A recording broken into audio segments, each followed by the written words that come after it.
Good morning, guys. Today we don't have our face cam because we are going to get this little puppy to the service. We are getting the valves done finally after 10,000 kilometers above the service limit, and it will cost me a lot, but in return I get a NTV 650 Honda DeVille, and that will get me a little bit more content, so I'm not motorless in the next week, so I don't have to stand in the traffic jams all the time.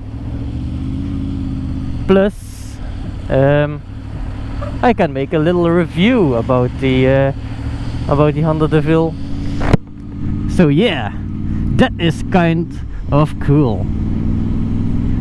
So let's get to the motorcycle center.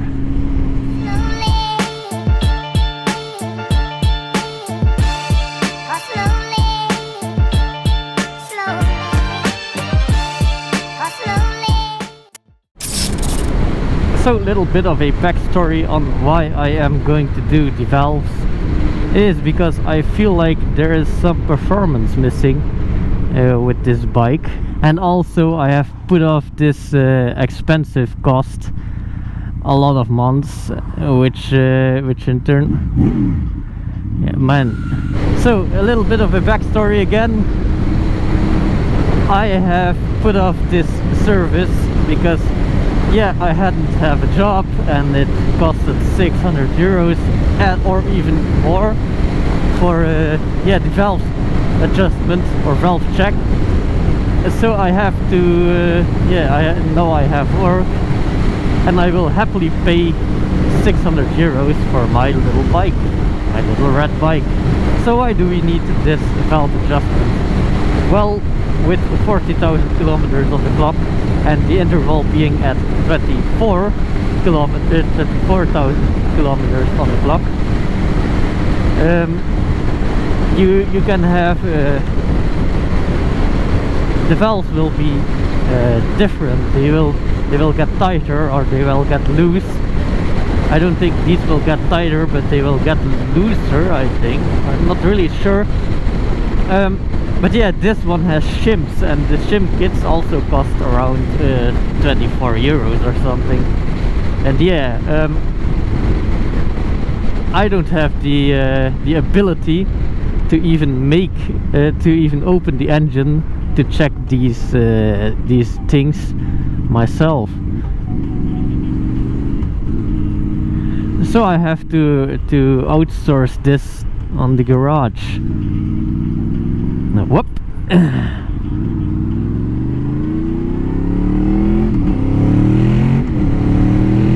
And that will also take a lot of man hours to check and recheck the valves, because this bike has VTEC, and VTEC means it has different cam profiles or something. I'm not really sure about that too, but it definitely makes the bike louder on hard accelerations, about 7,500 RPM. So there's something going on with the cams.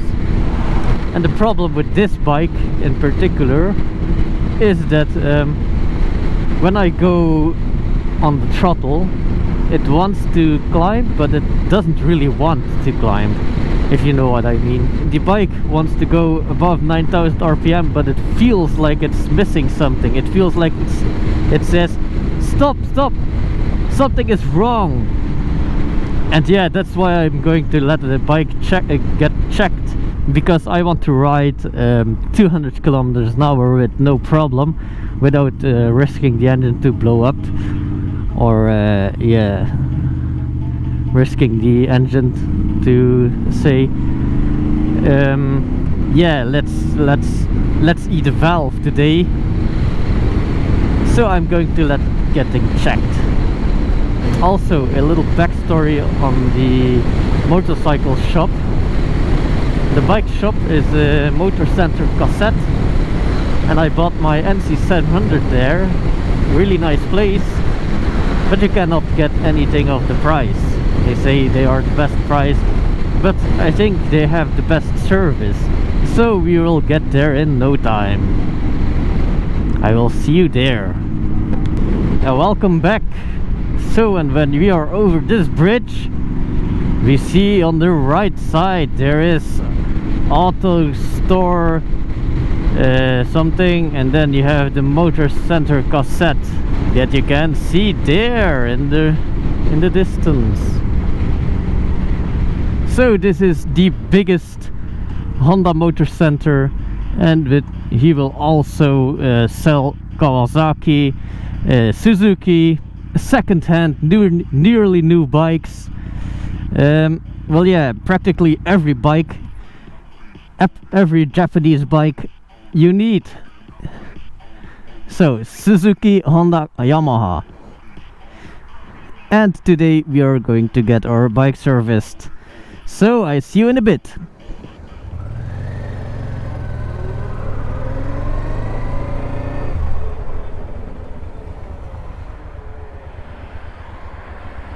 Holy fuck, this is some kind of weird bike, man. This is like a riding seat.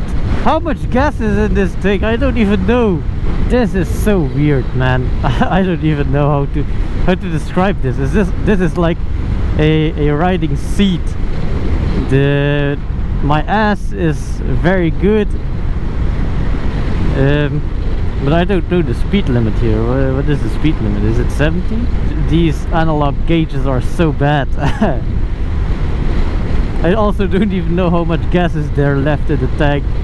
So I'm going to put in the cheapest gas I can. But yeah, this is a Honda DeVille NTV 650. It has built-in panniers. It looks like a tractor. It drives like a tractor. It doesn't really win any competition in the beautifulness, but every bike is beautiful in their own way. So this bike is for the commuter, and I really feel like commuting right now. This bike can go yeah, really long ways. I'm riding 17 right now and I don't even feel it. It feels like I'm going 50.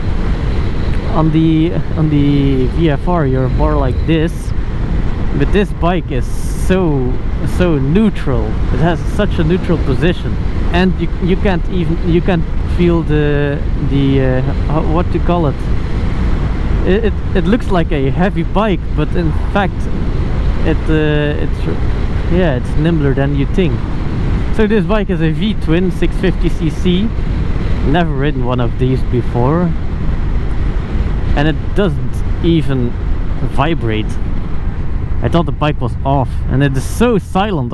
Yeah, it's so weird. But this is also a carbureted bike, so yeah, it has its own charms. And holy shit, the clutch only grips at the last amount of gripping. Yeah, and this is also weird. If I'm shifting up, I'm already in 6th, and I'm already in the 6th gear. The pedal still goes up, so it's weird. And if I'm already in 1, the pedal still goes down. So I'd also think, am I not in the 6th or in the 5th or in the... Yeah, it's weird. It's very weird to ride this bike. Look, like I'm pushing downwards right now, and I don't even feel the gear going down. Yeah, but this bike is fun, man. I don't even know if this has ABS, but we will keep our distance because I don't want to crash this old beast, because then I have to pay for it, and that just sucks. But yeah. Okay, I'm going to end this video here because I get this bike for like a week and I still want to make a longer review about it. So this won't be the last video you see about this great tractor. As always, please leave a like, comment and subscribe if you haven't already. And also, thanks for watching. I see you next time.